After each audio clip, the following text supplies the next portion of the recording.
Hi കൂട്ടുകാരെ, അപ്പോൾ തലേ ദിവസത്തെ ചോറ് കുറച്ച് മിച്ചം വന്നപ്പോഴത്തേക്കും അതിൻ്റെ അകത്ത് കുറച്ച് വെള്ളം ഞാൻ ഒഴിച്ചിട്ട് ഒന്ന് മൂടി വെച്ചിട്ടുണ്ടായിരുന്നു. രാവിലെ ആയപ്പോഴത്തേക്കും ഞാൻ അതിലേക്ക് കുറച്ച് അച്ചാറിട്ട് കൊടുത്തു.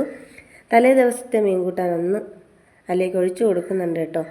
അതും കൂടിയായിട്ട് പിന്നെ കുറച്ച് ഉണക്കമീനും കൂടി ഞാനൊന്ന് വറുത്തതിലേക്ക് ഇട്ട് കൊടുത്തിട്ട് ഒരു 3-4 കുഞ്ഞുള്ളിയും ഒരു ഉണ്ടമുളകെന്ന് പറയുമ്പോഴത്തേക്കും നമ്മുടെ നാട്ടിൽ നല്ല പാലിൻ്റെ മണമുള്ള മുളക് കിട്ടും കേട്ടോ. അതും കൂടി ഇതിലേക്ക് ഒന്ന് ഇട്ടിട്ട് എല്ലാം കൂടി ഒന്ന് തിരുമ്മി യോജിപ്പിക്കണം കേട്ടോ. എൻ്റെ പൊന്നെ, എന്താ ടേസ്റ്റാണെന്നറിയോ? ഒരു 5 സ്റ്റാർ ഹോട്ടലിലും നമുക്ക് കിട്ടത്തില്ല ഈ ഒരു ഫുഡിൻ്റെ ടേസ്റ്റ് എന്ന് പറയുന്നത്. അപ്പം നിങ്ങളുടെ എല്ലാവരെയും വായിൽ എന്നെപ്പോലെ തന്നെ കപ്പലോടുന്നുണ്ടെന്ന് എനിക്കറിയാം. പക്ഷേ എനിക്ക് നിങ്ങൾക്ക് കൊണ്ടുതരാനായിട്ട് പറ്റത്തില്ലല്ലോ. അപ്പോൾ തീർച്ചയായിട്ടും എല്ലാ കൂട്ടുകാരും വീഡിയോ ഫുൾ വാച്ച് ചെയ്തതിന് ശേഷം എന്നെ സപ്പോർട്ട് ചെയ്യുമെന്ന് ഞാൻ വിശ്വസിക്കുന്നു. അപ്പോൾ ഇന്നത്തെ എൻ്റെ രാവിലെ ഇതാണ്. എന്നാ പറയാനാ, ഒരു രക്ഷയില്ല കേട്ടോ. സൂപ്പർ ടേസ്റ്റി ആയിട്ടുള്ള പഴങ്കഞ്ഞിയാണ് മക്കളെ. ഇതിൻ്റെ കൂട്ടത്തിൽ കുറച്ച് കപ്പയും തൈരും കൂടി ഉണ്ടെങ്കിൽ പുളിയാണ്.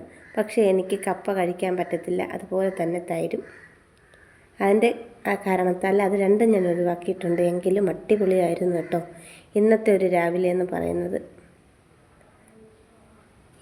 അപ്പോൾ ഇത് കണ്ടിരുന്ന വായിൽ കപ്പലോടിക്കുന്നവരാരെങ്കിലും ഉണ്ടെങ്കിൽ ഓടി വന്നാൽ ഉരുള ഞാൻ വായിലേക്ക് വെച്ച് തരാം കേട്ടോ.